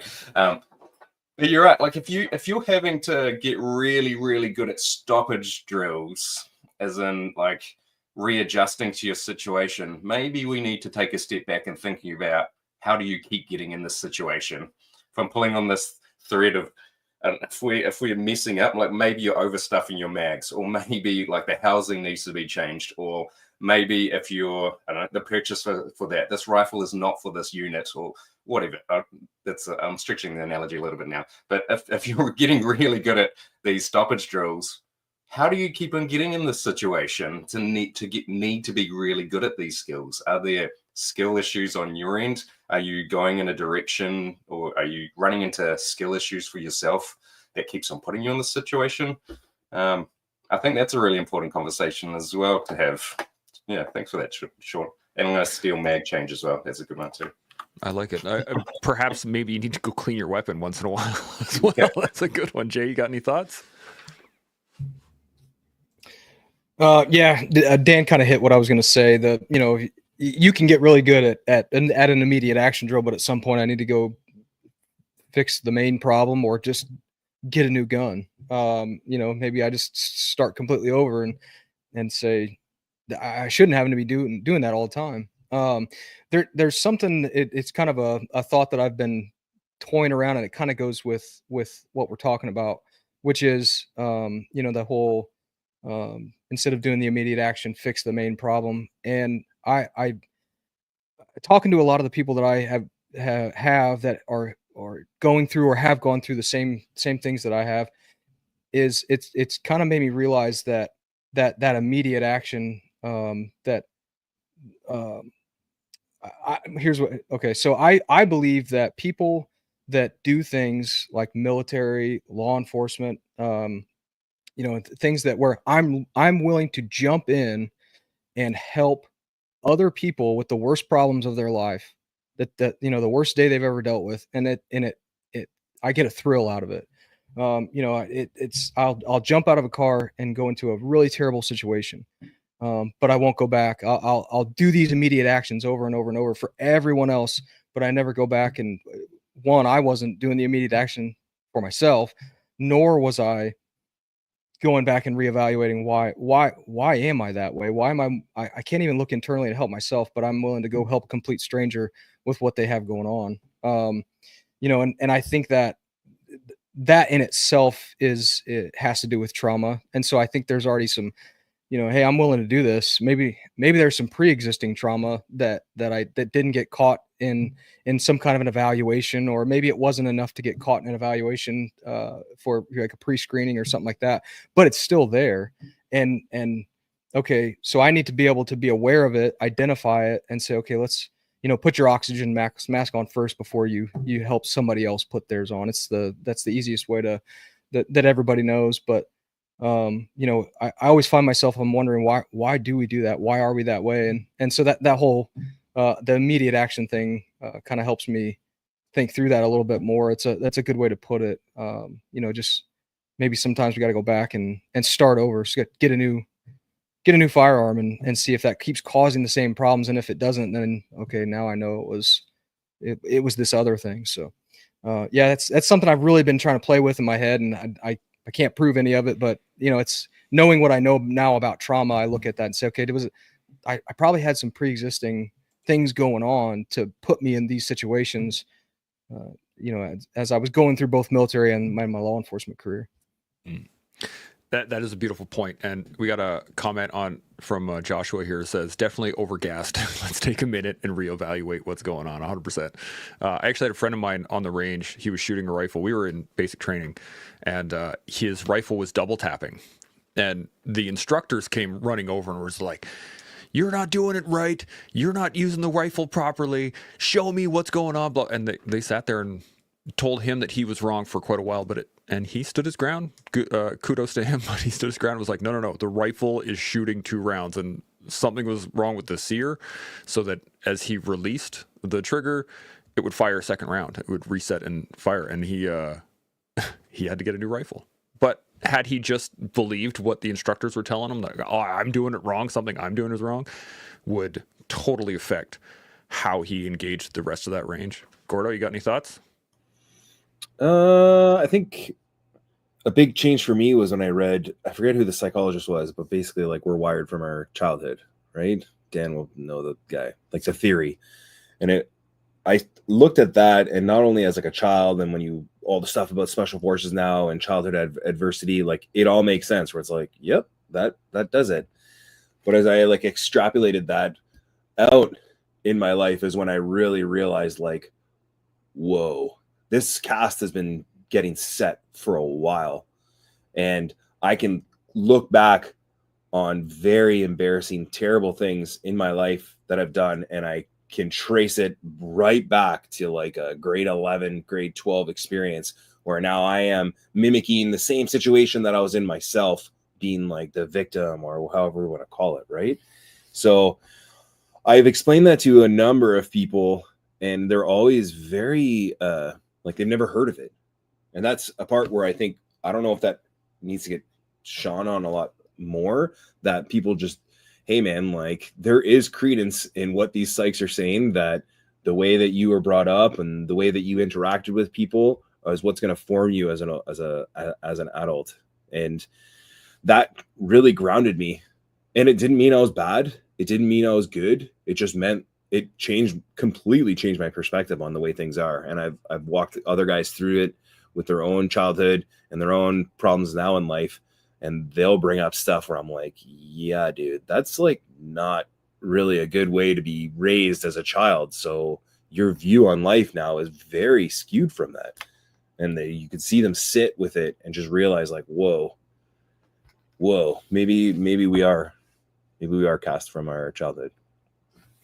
I think absolutely. And I would agree with that too. A lot of the issues that I know I suffered with through for post-traumatic stress and even depression, a lot of it stems from the experiences I had as a kid. It absolutely does. Sean, you got any thoughts?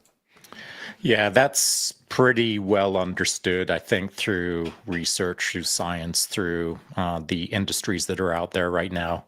Dan's industry as a professional. This has all been well established for quite a long time. What isn't well established is the message to the troops, as Gordo just said. Like, I could throw a stone and hit 10 guys that don't understand that concept. And it's not because they're dumb, and it's not because they don't read. It's just because the right people aren't guiding them to this understanding. It takes people like Gordo or anyone on this panel to say, hey, man, just take a moment and think about this. Where you're at right now is a result of your entire life. It is not your fault. It is the life that you've led. And some things you could control and some things you couldn't control. But here you are. What's your label? And if your label is victim, then it's time to make a change. And if your label is superhero, it's time to throw out the secret sauce as to how you got there to all the troops. So no matter what you are, if you're in the total hurt locker or if you're the superhero, somewhere along that spectrum, as someone who's served, you're supposed to be able to throw out some answers to the boys, to the troops, to the gang, to the clan, so that they have a path to follow. And I say path, I want to go back to something that Jason said earlier. And he mentioned, and I totally appreciate the way Jason thinks. I think like that myself quite a lot. And that is, I don't care to operate in the norm. I don't like to be in the box. I like to operate the way I like to operate. And that's probably why I ended up in tier 1. And it's probably why my life has gone the way it's gone, is because I'm freaking running my own show. I'm running my own life. I'm running my own movie. But it doesn't mean that I'm the only one in control of my movie. The external world is shaping my movie. My wife is probably the producer and director of my movie. You know what I'm saying? So it's not like there aren't other cast members in my movie, but I'll frickin' steer my movie the way I want it to unfold. If I'm like Tom Cruise is the lead actor in my own movie, then frickin' guaranteed I'm riding a motorbike off a cliff to skydive and take over the terrorist organization in midair. That's the way I want to run my life, because that's the way that I have told myself it should be run. And my life story, my life movie, however I categorize it, is for me to categorize it. And I know that the world will try to shape it.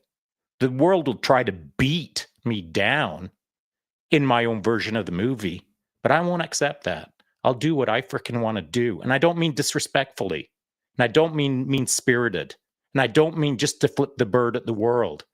I mean, at some point in my life, I gained enough personal agency that I just thought, frickin' forget about it, man. I'm going to kick this ass right to the finish line in a way that pleases me and helps those around me. So that is the critical part for me. it just isn't a one-man show. It's a multi-person show, this movie, that I am appreciating and enjoying in a direction that makes me feel like it's good. But I think everyone should think about that. Think about, no matter how much pressure you've got on yourself, how much clarity or not you've got, at some point you got to come to the realization of the critical term personal agency. And I think everyone's got different versions of that. Some it's completely watered down and diluted to like 1% of personal agency, where they feel that that's all they can do. Well, I disregard that 1%. My life, it's 100% personal agency. A minute from now, I'll do whatever I want to do a minute from now. And I'll be still here, of course, because this is what I want to do. Otherwise, I wouldn't be here. I wouldn't be in this conversation if I didn't want this conversation. And I think that's the way you're supposed to run your life. If you can, if you've got the liberty, which we all do, particularly on July 4th, we all have the liberty to choose the life that we want. But it doesn't come easy. If it did come easy, then you've chosen the wrong life. And so the dichotomy, I believe, is this, that you got to go out, kick that ass, personal agency wise, but at the same time, not choose the easy path, the way to Jason. There is many ways to do this thing, but I always refer to it as the way for me. When I refer to this is the way, it's my way that I'm running my life. And anyone who picks up what I'm putting down, this is the way, it's for them to decide what their way is. We can all use the term, this is the way, but the way is different for everyone. But at the end of the day, it's got to be taking you in a direction that is frickin' kick-ass positive. I do recognize that you were about the same height as Tom Cruise, that you might want, but I would give you John Wick. I'm just going to say, I'll give you that for that one. And I have a question on this one, because you bring up a really solid point, and it goes along with what Jay was talking about as well.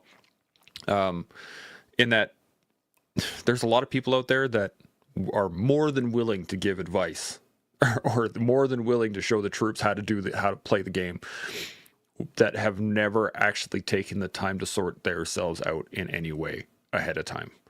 And so I'm wondering, is it possible to lead well if you haven't made peace with your past, if you haven't made peace with the weight that you're carrying, if you haven't taken the time to understand the weight that you're carrying? What do you guys think? Gordo, I'm going to come to you first. Dang.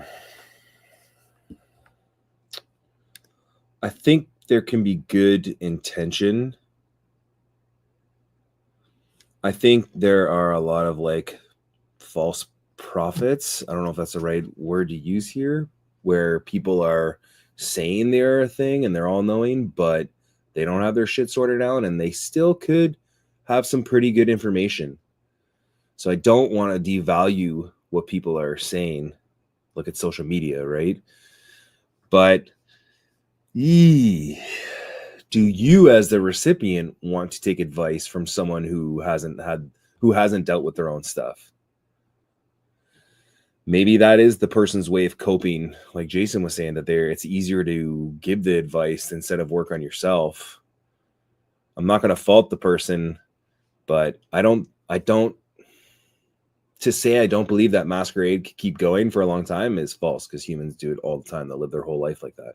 But as a recipient, I think whoever you get your information from or advice should be vetted, just like your social media, just like your news. Maybe check multiple sources and then vector on it. That's a good way to put it. I like it. Dan, you got any thoughts? Yeah, I was thinking about your great monologue there, Sean, around this process that happens. Like first teaching people your past influences who you are right now, and you can either take that in an agentic direction. You can learn from that and choose your new direction, or you can sit in the back seat. And I was thinking about young soldiers, like who teaches them that? I'm maybe just thinking about young, dumb 20-year-old Dan with his first hook on his shoulder, like leading people who are about to go on operations again that I've just been through, and like that guy was an idiot. Like, why is he in a leadership position? And I was thinking, how do you solve this problem? Really good leadership. Well, how do you become a good leader? We actually need to do a lot of dumb stuff for a long time to be in that position. It's kind of circular answer. Yeah, and I didn't really arrive to a really clear conclusion. I remember our friend Craig Weller, Sean, talking to him one day, and one of the things he talks to about candidates is like, don't go ask people who failed about what special forces selection is like. Like, they will tell you a big story about how hard it is, how ugly it is. And it's correct, but they're speaking through this lens of it was so hard that I failed. And whether they intentionally do it, like the research is split on this, whether they intentionally tell bigger stories than are actually true, if they're just trying to protect their ego. But I guess, like, who's giving you advice? You need to choose quite carefully who you're listening to. And I think I think about this a lot because I'm in this really fortunate position. Like, I've done the military thing and I've had success in other areas that I'm coming back to teach soldiers who are very early in their career. And I have to think quite hard, like, I know I've got a fairly good idea what world they're about to step into, and they don't know how they're going to get punched in the face, maybe punched in the soul. Like, how am I setting this person up for success? Not just, can I get through 1 week, 2 weeks, 3 weeks of hard selection? Like, how do I manage a relationship on operations? How do I, like, when I have these catastrophic thoughts about myself, the future, wanting to hurt myself, like, how do I manage that? I'm constantly trying to think about how to give this person tools that's about to have these experiences. And 20-year-old Dan had no idea. He probably had lots of advice to give, but he did not have the helpful advice that I've got now. One of the things I keep coming back to is, are you self-correcting or are you self-criticizing right now? When you messed up, you failed selection, you messed up on the range. Like, how are you talking to yourself about this? I'm a bad person, I'm never going to get this right, or, oh, hey, I just need to get my hands a little bit differently on the weapon, or, oh, I did the CrossFit 6 times a day, went in the read up for selection, and that isn't what it called for. Like, am I correcting or am I beating myself up about this? And then I think that taps into the agentic part. Like, how am I moving forward from here, knowing this information? I love that. We actually, we had an entire podcast on personal agency a couple of months ago, I think, or maybe a month ago, but yeah, it turned into a great conversation.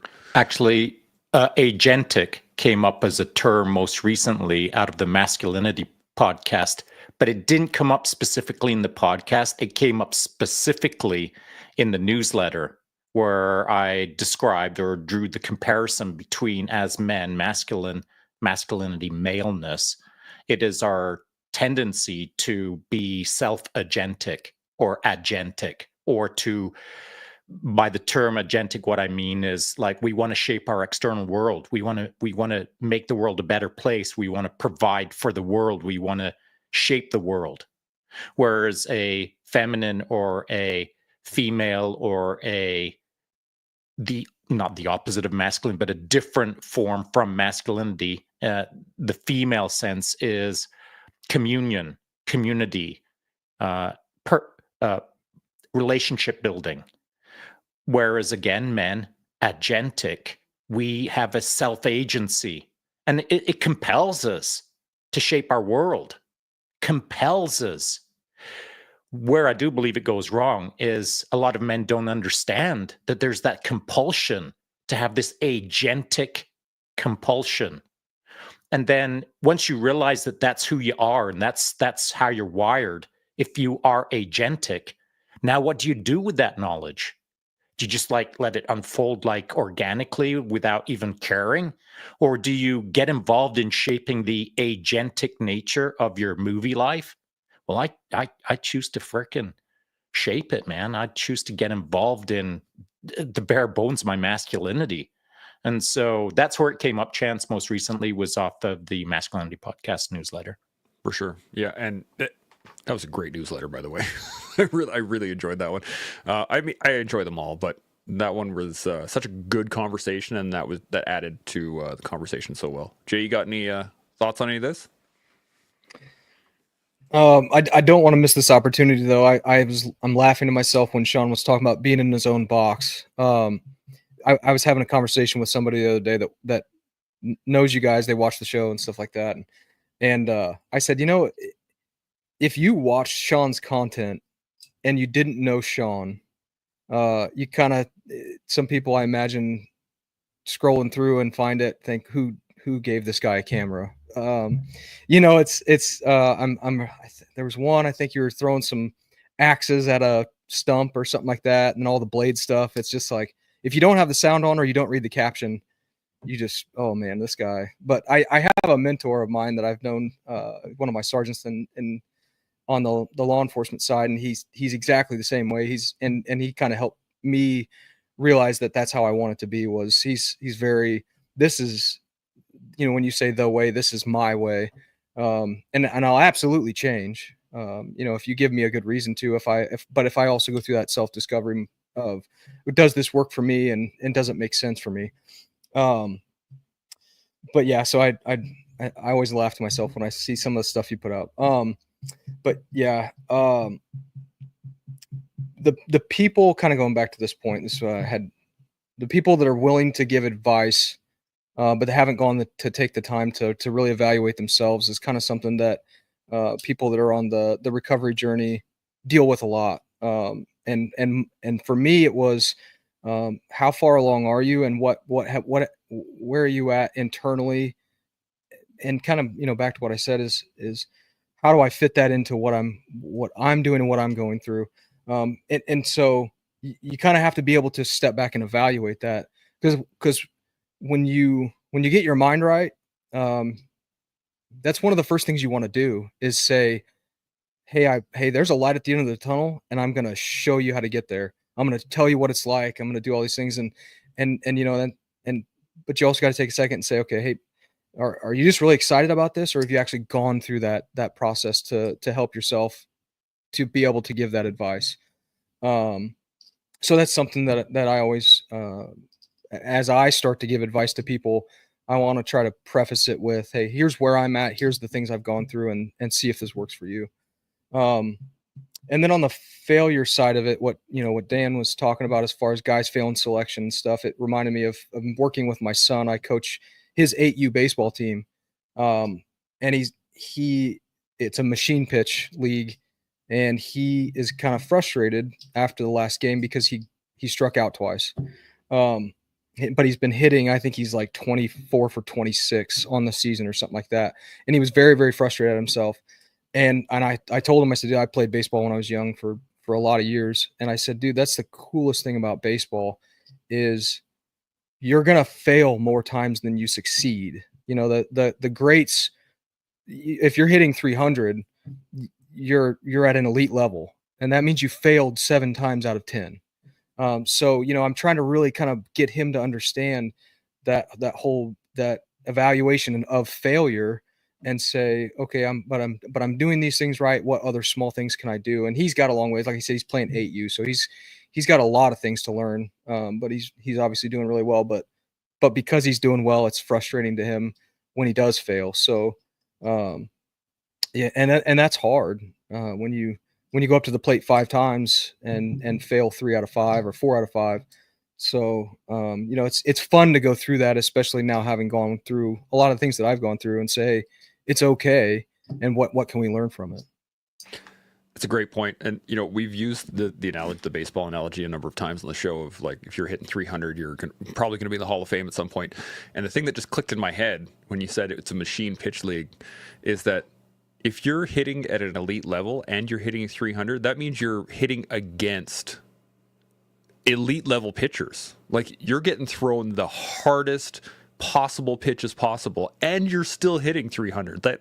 That sets you at a league apart, which is another thing to kind of look at, is like, are you in a softball league hitting 300? Yeah, Are you in a but when you get to that 300 level, you don't want anything else but the hardest pitches. Yeah. Yep. Like, whatever, man. Life is an evolutionary process. The momentum will take you to where you belong if you put in the work. And the skills will develop over time. The vision will become clearer, all of that good stuff. But at the end of the day, if you're doing hard things, if you're absorbing that adversity and adapting in it, it'll get you to a point where you don't want the shortcut. You don't want the easy pitch. You want to fly in the most bonkerific pitcher in the world, smirk at them and say, bring your best. That's what you want to hit. That's what you want to be facing, is the best in the world, the worst of the world, the most heinous challenge that the world has to offer. Because if you don't want that stuff, you're still in the you're in the little leagues. And I think to evolve out of the little leagues, you've got to evolve with the personal agency mindset of, I want it all. I want the hardest. I want the best. I want the world championship. I don't want to dabble in this path. I want to be the man on the path. Doesn't mean you'll ever be it. Doesn't ever mean you're going to be number one on the podium. None of that may ever occur, but you got to want it. Because if you don't want to be, quote unquote, the man, then what do you want to be? A half a man? 3/4 of a man? What's the ratio? I want it all. And so by wanting it all, it means that you got to get to work with your vision, clear it up with a sort of trajectory that works for you, a pipeline that makes sense, and then start freaking applying the momentum. Yeah, that's exactly where I was going to go with it. And the fact that you have to, if I'm hitting 900 in a softball league, well, maybe it's time to step it up a little bit. let's get the challenge a little bit higher. Now we are just about at an hour here, or at 2 hours here, and I can't thank you guys enough. This has been super cool. I know we could probably keep going for another 3-4 hours. My wife probably would not like that very much, but I just wanted to say thank you guys, because this has been awesome. So Dan, Jason, Gordo, Sean, thank you guys. It's been wicked. Anything still bubbling in the back of your brain? Vision under load. Any tips, tricks, tools? Anything still you want to get across? I'm going to start with Gordo. What do you think? What's most important right now? Forecast out, vision under pressure. It's good. Embrace it. You want it. Make it an advantage. Don't think of it as a disadvantage. I dig it. Jay, what do you got?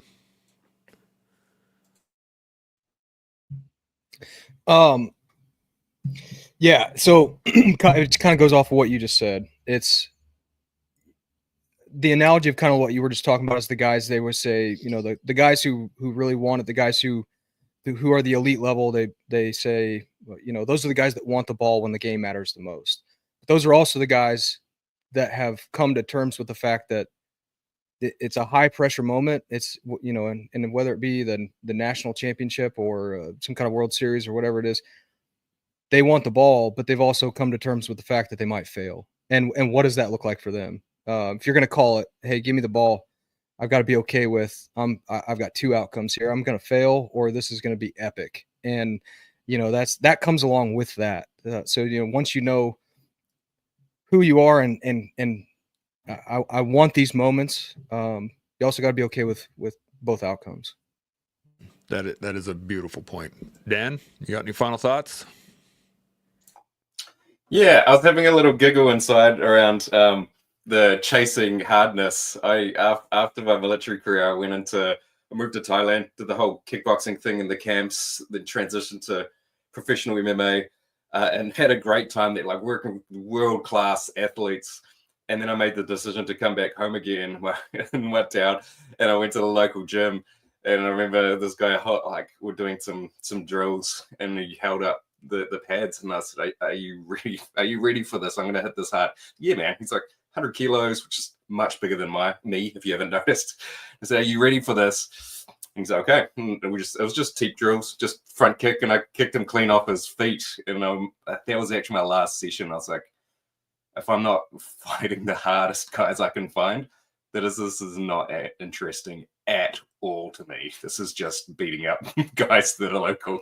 That was actually my last session. I only just realized that, so I left. But I that was just a fun story. My takeaway from this was I noticed that I do set very audacious goals concurrently.